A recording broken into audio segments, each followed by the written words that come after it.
Hello, I'm Francisco. I'm 43 years old and I want to tell you my climate change story. But before talking about that, we have to understand what is climate change. Climate change is caused by the absorption of solar energy by the Earth. As the Earth warms, it releases heat into the atmosphere in form of infrared rays, creating the greenhouse effect. The greenhouse effect is the way the heat is trapped near the Earth's surface, making it hotter and hotter. Now we can go back to the story. On 1987, I was a little kid. I had 7 years old. I live in El Salvador with my mother and my sister. My favorite hobby is playing ball with my best friends, Cesar and Luis. My country is located in Central America. It's a very small country, so small that if we compare it to Arkansas, El Salvador is 6 times smaller. It is full of green trees. The climate is moderately cold. The population is 6.36 million. Now let's go forward in my story. Let's go to 1998. We are going through a big hurricane called Mitch. There are floods in several parts of the country. The hurricane destroyed 7% of the country's schools. Flooding on farmland caused crop loss, pollution, soil erosion, and loss of planting tools. Climate change influences the intensity of hurricanes. On 2001, walking the streets was no longer easy, since the heat makes you get tired faster. My country is growing in population.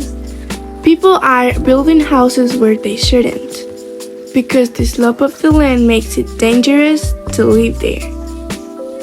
Deforestation is a big problem in my country since many people use firewood for cooking, which in addition to creating smoke that pollutes the environment, also makes forests disappear by 22% each year.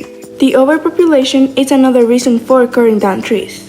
Deforestation is one of the main causes of global warming in El Salvador. My country also experienced an earthquake with a magnitude of 7.6 on the Richter scale that caused a landslide that covered more than 500 houses. There were many material losses, but there were more human losses. It is very sad to see how humans are destroying our own home due to deforestation and pollution. Most factories release toxic gases that destroy the ozone layer, which protect us from ultraviolet rays. As a result of the violence that my country is experiencing, each family had to buy at least 2 cars to avoid traveling on public transportation. Pollutants from vehicles harm our health and also cause climate change. My country has only 2 international airports, but there are 37 flights every day. Airplanes emit CO2 into the atmosphere, contributing to climate change. 2020. There is a new virus called coronavirus. We were on quarantine. Our borders have been closed. No one entered and no one left. Everything is very quiet. The pandemic generated the largest drop in CO2 emissions in history. There are fewer planes in the skies and fewer cars on the roads. Energy consumption has decreased. NASA detected the decrease in polluting gases in the atmosphere from space. 2022. The climate is tropical. We only have 2 seasons, one dry and one humid, which is when it rains more and is good for crops. After the pandemic, crime greatly decreased, but even so, people prefer to use their own cars. On 2022, my family and I moved to Arkansas. It is a very quiet place to live, full of rivers and trees that remind me a lot of El Salvador when I was a child. Today I breathe fresh air again and enjoy seeing many trees, while in my country, people endure extreme temperatures due to climate change, for which we are responsible. Warning.